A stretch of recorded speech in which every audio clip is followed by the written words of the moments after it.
Customary যে ল আছে তাও ফলো করা হয়নি, আবার ডোমেস্টিক কাস্টমারি যে ল আছে এটাও ফলো করা হয়নি।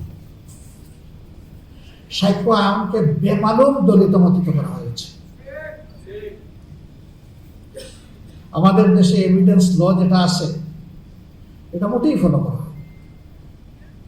সেদিন সংবিধান কোনো বিষয় ছিল না, আইন কোনো বিষয় ছিল না।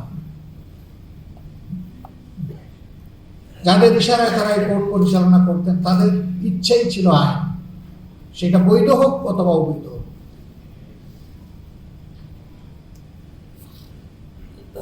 এই তাণ্ডব চালানো হয়েছে, যার কারণে এই ধরনের একটা মামলা বাংলাদেশের, এই মামলার একটা মামলা ব্রিটেনে পরিচালিত হয়েছে। ব্রিটেনের উচ্চ আদালত তাদের রায়ে বলেছে এই মামলাগুলা ছিল, বিচারের নামে এই প্রহসন ছিল just genocide of the justice. বিচারকে গণহত্যা করা হয়েছে। তারা কিলিং অফ দ্য জাস্টিস বলে নাই, কারণ সিঙ্গেল কেস হইলে বলতো কিলিং, কিন্তু এখানে ছিল একাধিক case. A good number of good people been killed. এই জন্যই তারা বলেছে it was a genocide to justice. এটা বাংলাদেশের কোর্ট বলেন। আলহামদুলিল্লাহ, আজকে বাংলাদেশের কোর্ট তাই বলেছে তাদের রায়ের মাধ্যমে। আমরা আমাদের সমস্ত নেতৃবৃন্দ যাদেরকে খুন করা হয়েছে এই রায়ের মাধ্যমে তাদেরকে আরেকবার গভীর শ্রদ্ধার সাথে স্মরণ করছি।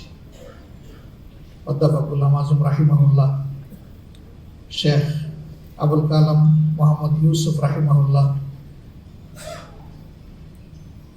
শহীদ আমির জামাত মৌলানা মতিউর রহমান নিজামী রাহিমাহুল্লাহ, শহীদ সেক্রেটারি জেনারেল আলী আহসান মোহাম্মদ মুজাহিদ রাহিমাহুল্লাহ, শহীদ কামারুজ্জামান রাহিমাহুল্লাহ, শহীদ আব্দুল কাদের মোল্লা রাহিমাহুল্লাহ, আল্লামা দিলদার হোসেন সাইদি রাহিমাহুল্লাহ, আব্দুল খালিক মন্ডল রাহিমাহুল্লাহ, মৌলানা আব্দুল সুবহান রাহিমাহুল্লাহ, মীর কাসিম আলী রাহিমাহুল্লাহ, তাদের সবাইকে আমরা গভীর শ্রদ্ধার সাথে স্মরণ করছি।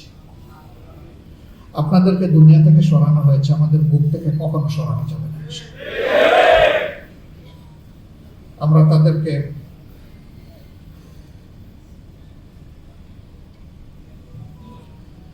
তাদেরকে আমাদের কর্মের মাধ্যমে স্মরণ